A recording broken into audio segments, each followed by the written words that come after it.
नमस्कार, आदाब, सत श्री अकाल। हमेशा की तरह मैं अनु कपूर एक बार फिर से हाजिर हूँ आपके साथ उस सुहाने सफ़र पर चलने के लिए जिसमें आप सुनेंगे गुज़रे दौर के मीठे गीत और फिल्मी दुनिया के सुने अनसुने किस्से। इस प्रोग्राम में जिसका नाम है सुहाना सफ़र विद अनु कपूर। धन्यवाद। सिर्फ 92.7 बिग एफएम पर। आज मैं बताऊंगा कि जगदीप साहब को जब बड़े बड़े बैनर्स की फिल्मों में हीरो के रोल ऑफर होने लगे तो उन ऑफर्स को वो एक्सेप्ट क्यों नहीं कर पाए, किन मजबूरियों के चलते मना करना पड़ा, और फिर वो हालात कैसे बने कि फाइनली बन गए वो कॉमेडियन। जगदीप साहब की ये कहानी आज होगी इस शो पर। इसके अलावा बताऊंगा कि क्यों प्रेमनाथ जी ने एक दिन अपने छोटे भाई राजेंद्र नाथ को गुस्से में घर से बाहर निकाल दिया और उनका ऐसा करना राजेंद्र नाथ के लिए कैसे शुभ बन गया। और बताऊंगा उमा देवी यानी अभिनेत्री टुनटुन जी के बारे में कि कैसे उनकी बेबाकी ने दिलवा दिया उन्हें ब्रेक। ऐसी ही होंगी बहुत सारी कहानियां। फिलहाल तो शुरू करते हैं आज का सफ़र। आज सबसे पहले हम बात करेंगे अभिनेता जगदीप जी की। ये फिल्मों में आए थे 1951 की फिल्म अफसाना से। ये B.R. चोपड़ा साहब की फिल्म थी। इस फिल्म अफसाना के बाद Jagdeep as a child artist नज़र आए।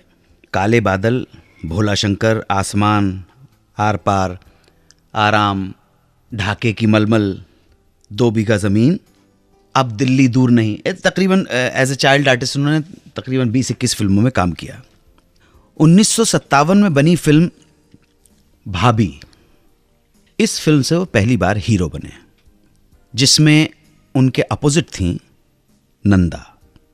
भाभी फिल्म मद्रास यानी कि अब के चेन्नई के मशहूर बैनर AVM की फिल्म थी। और as per the contract Jagdeep सिर्फ AVM से बाहर की फिल्में नहीं कर सकते थे। AVM की अगली फिल्म बरखा में जगदीप एक बार फिर नंदा के हीरो बने। यह फिल्म भी हिट हुई और जगदीप को बाहर के प्रोड्यूसर की तरफ से ऑफर्स आने लगे। सबसे पहले उन्हें बुलाया सुबोध मुखर्जी ने फिल्म जंगली के लिए। चक्कर में फंस गए। AVM स्टूडियो ने परमिशन नहीं दी। कॉन्ट्रैक्ट की वजह से जगदीप मजबूर थे। फिर आया फिल्म धर्मपुत्र के लिए B.R. चोपड़ा का बुलावा। ये वही B.R. चोपड़ा जिन्होंने फिल्म अफसाना में जगदीप को as a child artist break दिया था। लेकिन कॉन्ट्रैक्ट की शर्त AVM के साथ फिर आड़े आ गई और AVM वालों ने जिद ठान ली। इसी तरह से बिमल रॉय की फिल्म प्रेम पत्र भी जगदीप जी के हाथों से निकल गई। अब मैं आपको जो बताने जा रहा हूं कि फिल्म जंगली में सुबोध मुखर्जी ने एज ए हीरो साइन करना चाहा था जगदीप जी को, नहीं हो पाई AVM के कॉन्ट्रैक्ट की वजह से, और जगदीप जी की जगह आ गए शम्मी कपूर।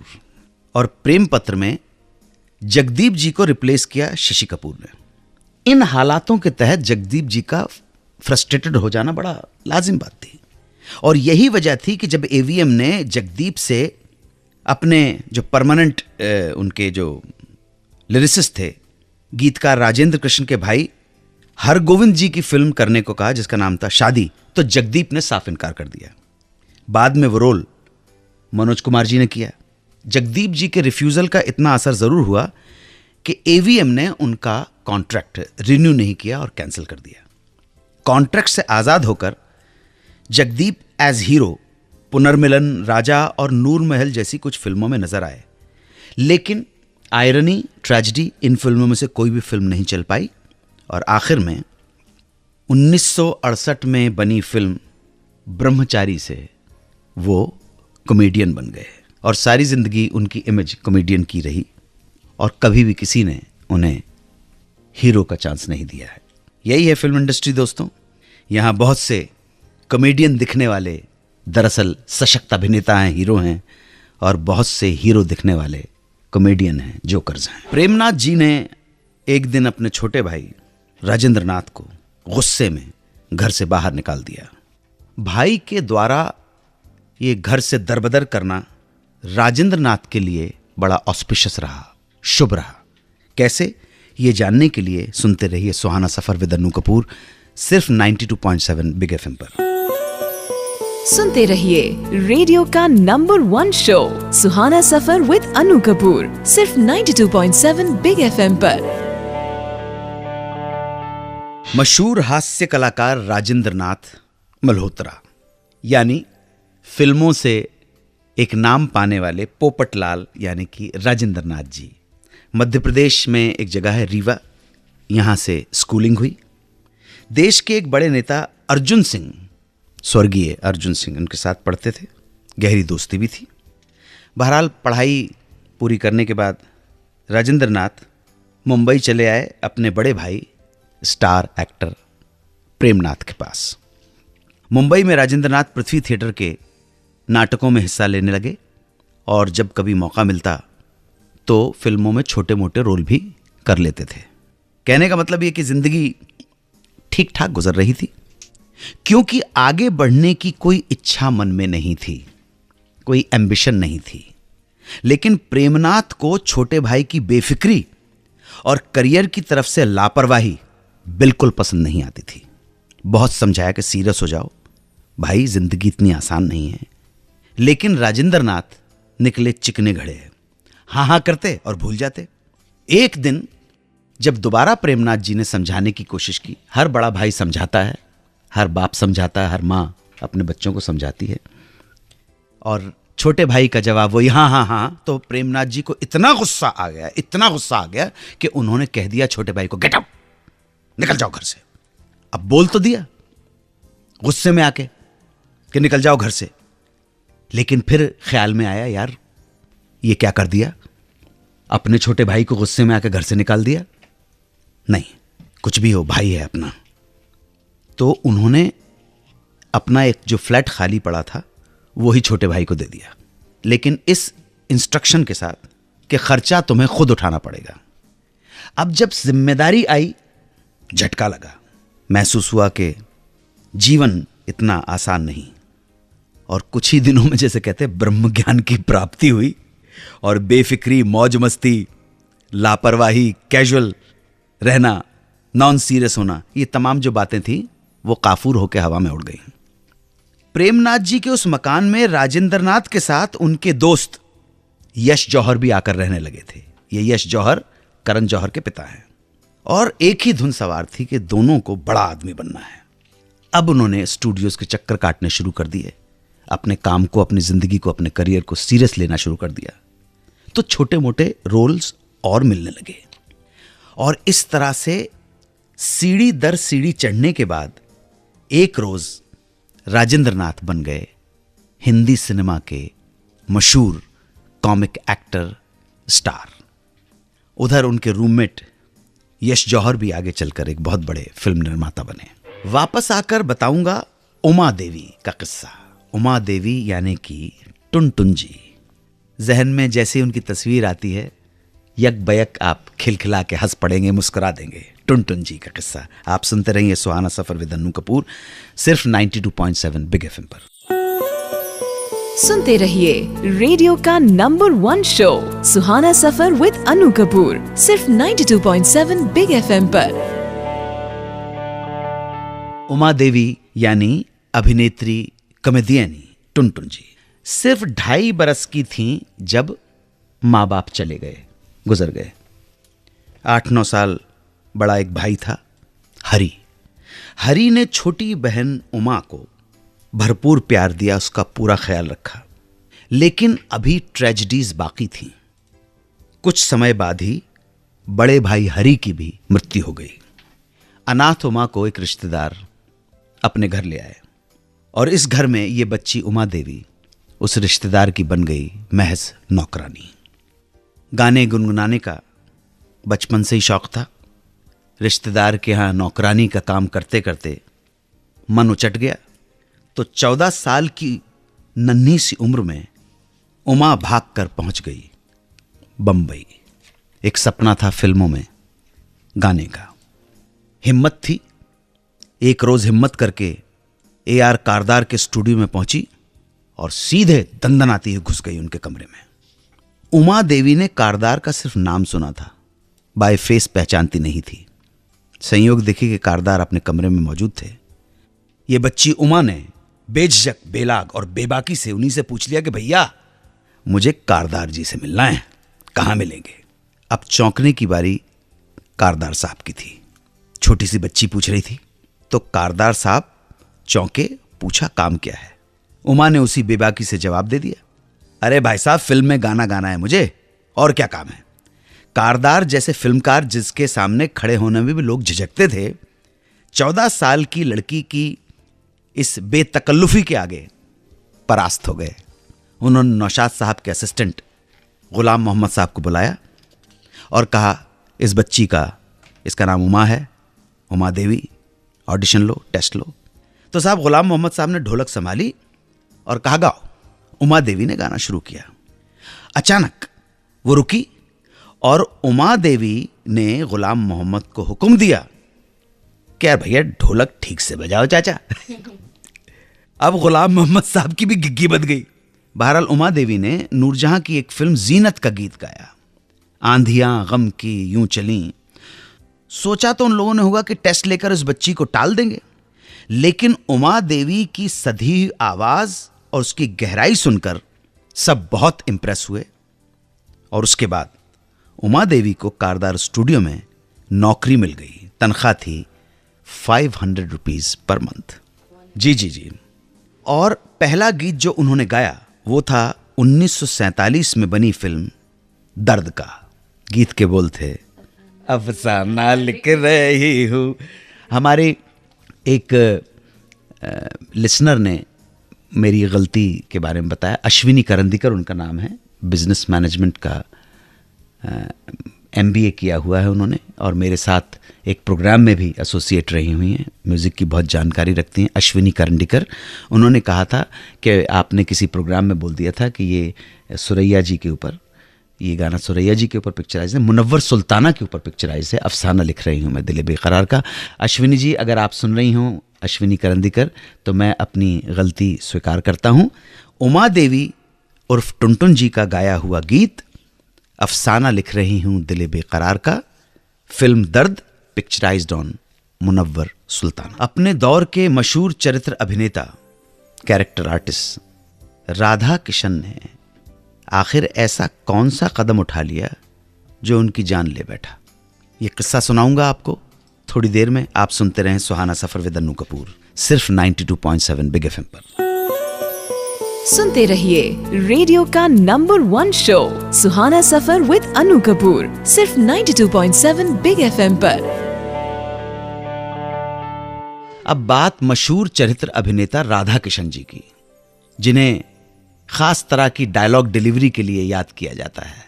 राधा किशन ने काम किया बैजू आवरा, वचन, नई दिल्ली, एक ही रास्ता, नया दौर, साधना, छोटी बहन वगैरह वगैरह। उनका पूरा नाम था राधा किशन मेहरा। पुरानी दिल्ली के रहने वाले थे, खत्री थे। अभिनेत्री नलिनी जयवंत के शौहर प्रभुदयाल राधा किशन के बहुत करीबी दोस्त थे। प्रभुदयाल अभिनेता भी थे और असिस्ट भी किया करते थे डायरेक्शन में। बतौर अभिनेता उन्होंने 1950 में बनी फिल्में की, हाउस नंबर 44, मुनीम जी, CID, नई दिल्ली, दुश्मन, लाजवंती, काला बाजार।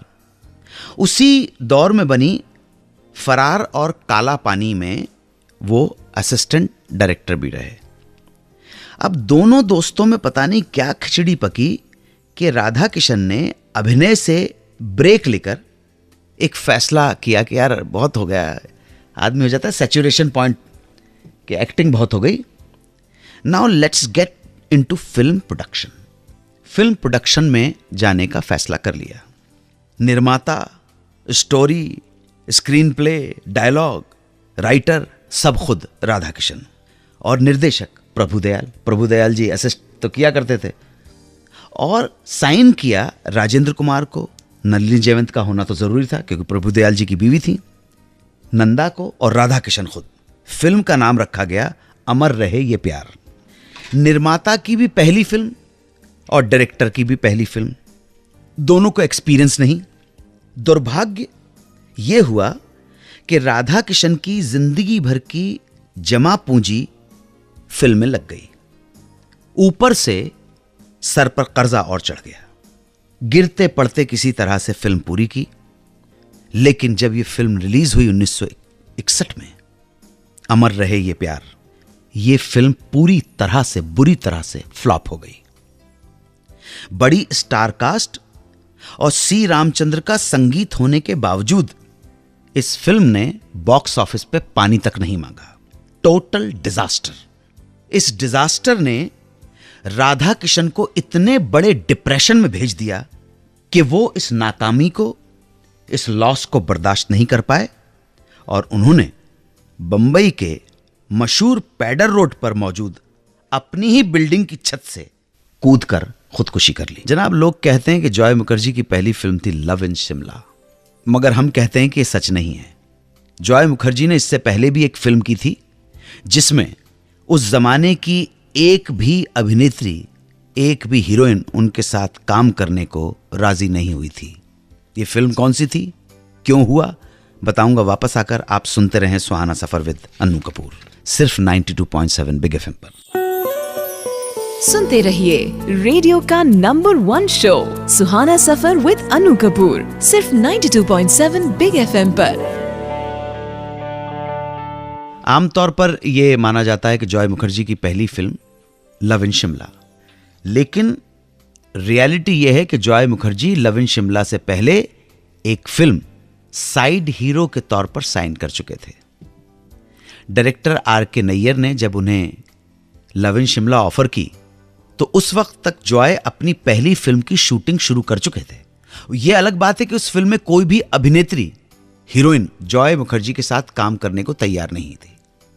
जॉय मुखर्जी की पहली फिल्म थी जिसका नाम था हम हिंदुस्तानी, जिसके निर्माता थे उनके पिताजी शशधर मुखर्जी। निर्देशक थे जॉय के ताऊजी के बेटे राम मुखर्जी। अभिनेत्री रानी मुखर्जी जो है इन्हीं राम मुखर्जी की बेटी है। फिल्मालय के बैनर में बनने वाली फिल्म हम हिंदुस्तानी के हीरो हीरोइन थे सुनील दत्त और आशा पारेख।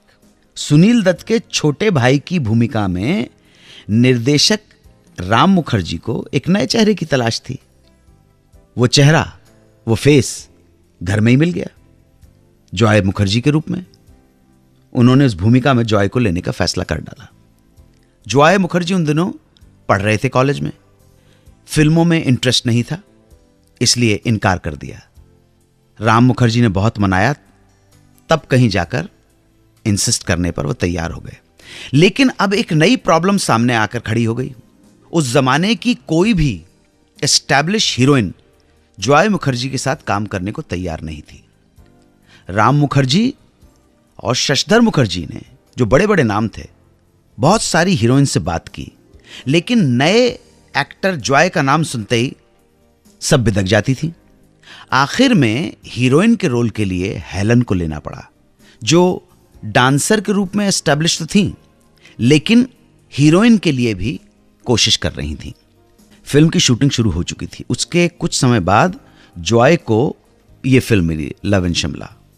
यह फिल्म भी फिल्मालय के बैनर की थी और इसमें फिल्मालय एक्टिंग स्कूल में एक्टिंग सीख रही एक नई लड़की को साइन किया गया था एज ए हीरोइन। इस लड़की का नाम था साधना। जॉय मुखर्जी की दोनों ही फिल्में हम हिंदुस्तानी और लव इन शिमला 1960 में ही रिलीज हुई और गुड लक देखिए कि दोनों फिल्में कामयाब और हिट रही। जनाब, वापस आके फोन लगाएंगे स्टूडियो से गुवाहाटी के जयंत चौधरी। जयंत चौधरी गुवाहाटी के, उनसे बात करेंगे। एसएमएस भेजा था, वो एक बार फिर अपना सवाल पूछेंगे। शॉर्टलिस्ट हुआ है उनका एसएमएस। आप सुनते रहें सुहाना सफर विद अन्नू कपूर, सिर्फ 92.7 बिग एफएम पर। सुनते रहिए रेडियो का number 1 show Suhana Safar with Anu Kapoor, सिर्फ 92.7 बिग एफएम पर। हेलो, जयंत चौधरी जी गुवाहाटी से बोल रहे हैं आप? हाँ जी। नमस्कार जी, मैं 92.7 बिग एफएम से अन्नू कपूर बोल रहा हूँ। हाँ नमस्कार अन्नू जी, नमस्कार। कैसे हैं आप? हाँ, मैं जयंत चौधरी गुवाहाटी आसाम से। गुवाहाटी आसाम से। और क्या हाल है आसाम के? बस ठीक ही है, मैं तो रिटायर्ड हूँ। I retired as additional district magistrate. अच्छा अच्छा अच्छा, जी जी। और आसाम ठीक है चल रहा है। अच्छा, आपका एसएमएस आपने भेजा था जो हमने शॉर्टलिस्ट किया है। जो सवाल आप जानना चाहते हैं, आपने पूछा था राजकुमार साहब के बारे में, कोई कपड़े का पर्दा कमीज। हाँ जी, वही है। आज हार्ट समवेयर और रेड समवेयर जी। द मशहूर एक्टर राजकुमार साहब एक बार वो पर्दा का कपड़े से शर्ट सिलाया था जी। I don't know whether it is true or rumor. के Can you enlighten? आप जानना चाहते हैं कि राजकुमार साहब कपड़े का पर्दा लेकर टेलर के पास पहुंच गए, यही जानना चाहते हैं ना? पर्दा का कपड़े से शर्ट सिलाया था जी। राजकुमार ऐसा सुना है, साहब, पता हाँ, नहीं। मैं खुलासा करने की कोशिश करता हूं कि राजकुमार साहब का जो जरूर, बेटा है, हाँ। उसने अपने इंटरव्यू में इस बात का खुलासा किया है कि फैशनेबल तो थे, स्टाइलिश थे, मगर आम जीवन में उनका फेवरेट पहनावा कुर्ता पजामा और अच्छा। पाँव में खड़ाऊं पहनते थे। राइट। सादा पैंट शर्ट पहनना भी पसंद था। उन्होंने ये भी हमको पता लगा उनके बेटे के थ्रू कि स्विट्जरलैंड और लंदन गए थे वो, अच्छा। और वहाँ से बहुत सारे फैब्रिक्स मटेरियल खरीद के लाए थे। राइट। अच्छा, उन्हीं जो शॉपिंग की थी उसमें से घर के लिए पर्दों के कपड़े भी खरीद के लाए। अच्छा। अब हफ्ते भर के बाद एक दिन अचानक उन्हें इसी पर्दे के कपड़े की शर्ट पहने देखा गया था। अच्छा। लोगों ने जब इंक्वायरी की तो पता चला कि उन्हें कपड़े का, वो जो पर्दे का कपड़ा है, इतना पसंद आ गया कि उन्होंने घर के पर्दे के साथ साथ कहा कि पर्दे तो बना दो, इसी पर्दे के कपड़े की मेरी एक शर्ट भी बना दो। तो इस बात में सच्चाई है कि राजकुमार साहब ने अपने घर के पर्दों जैसी एक शर्ट खुद के लिए बनवाई थी। ये खुलासा है। उनके सुपुत्र ये भी कहते हैं कि राजकुमार साहब को पाइप पीने का बहुत शौक था, दुनिया भर के पाइप्स का कलेक्शन था। ये तो वो बातें हैं जिन्हें उनके बेटे ने कंफर्म किया है, मगर बहुत सी ऐसी बातें भी हैं चौधरी साहब जो उनके स्टाइल के बारे में मार्केट में उड़ती रहती हैं। जैसे कि अगर किसी फिल्म में उन्हें सोने की अंगूठी या चेन पहननी होती थी तो वो प्रोडक्शन के लोगों से कहा करते थे कि मुझे असली सोने की अंगूठी या हीरे की अंगूठी चाहिए, नकली मैं यूज नहीं करता हूँ। हाँ जी, नकली यूज नहीं करता। और तो और ये भी खबर मिली है कि एक फिल्म में एक सीन था जहाँ जो भी एक्ट्रेस उनकी बेटी बनी हुई थी उसका इंट्रोडक्शन कुछ इस तरह से होता है कि वो कॉलेज में एंटर करती है 2 कुत्तों के साथ। तो जब ये सीन डायरेक्टर ने राजकुमार को सुनाया तो कहते हैं कि डायरेक्टर से उन्होंने कहा कि भाई वो राजकुमार की बेटी है, उसे कुत्तों के साथ नहीं शेरों के साथ एंट्री लेनी चाहिए। आप समझ रहे हैं? अब ये बात कितनी सच है कि उन्होंने कहा कि नहीं कहा, मगर एक ऐसी फिल्म जरूर है जहां उनकी बेटी कॉलेज में शेर के साथ एंट्री करती है। अब ये राजकुमार ने डायरेक्टर से कहा या नहीं कहा, इस बात की तस्दीक नहीं हो पाई है। तो चौधरी साहब, ये आपका प्रश्न बिल्कुल सही था कि उन्होंने अपने घर के पर्दों के कपड़े से शर्ट बनवाई थी और लोगों ने उन्हें देखा भी था। Thank you, Manu ji. It's very pleasant talking with you. Thank you. Thank you sir, thank you very much. Okay. तो ये बातचीत हमारी हुई गुवाहाटी के जयंत चौधरी से। उन्होंने सवाल पूछा, हमने बताने की कोशिश की राजकुमार जी के बारे में। बड़ी बड़ी अफवाहें हैं उनकी एक्सेंट्रिसिटी की, और उस एक्सेंट्रिसिटी में बहुत सारे लोगों का अपमान भी कर दिया करते थे वो, जब कहते थे कि जानी कह के बात किया करते थे। और होप 86 के दौरान उनका झगड़ा भी हो गया था धर्म जी के साथ। धर्म जी की उन्होंने इंसल्ट सी कर दी थी। बहरहाल ये किस्से कहानियाँ तो चलते रहेंगे। आप हमारे शोज़ बिग FM के ऑफिशियल YouTube चैनल पर भी सुन सकते हैं। आप भी कुछ सवाल पूछना चाहते हैं, जानना चाहते हैं तो SMS कीजिए। हमारा नंबर है 55454। Please write big space and then your message. और फेसबुक पर मुझे कांटेक्ट करने के लिए लाइक कीजिए मेरा ऑफिशियल फेसबुक पेज facebook/सुहाना सफ़र विद अन्नू कपूर। आपके रिस्पांस का इंतज़ार रहेगा। आपको कैसा लगता है हमारा प्रोग्राम? हम हमेशा जानने के लिए तैयार हैं, सीखने के लिए तैयार हैं, अपने आप को बेहतर साबित करने के लिए तैयार रहेंगे। आप सुन रहे हैं रेडियो का number 1 show Suhana Safar with Anu Kapoor, सिर्फ 92.7 बिग FM पर।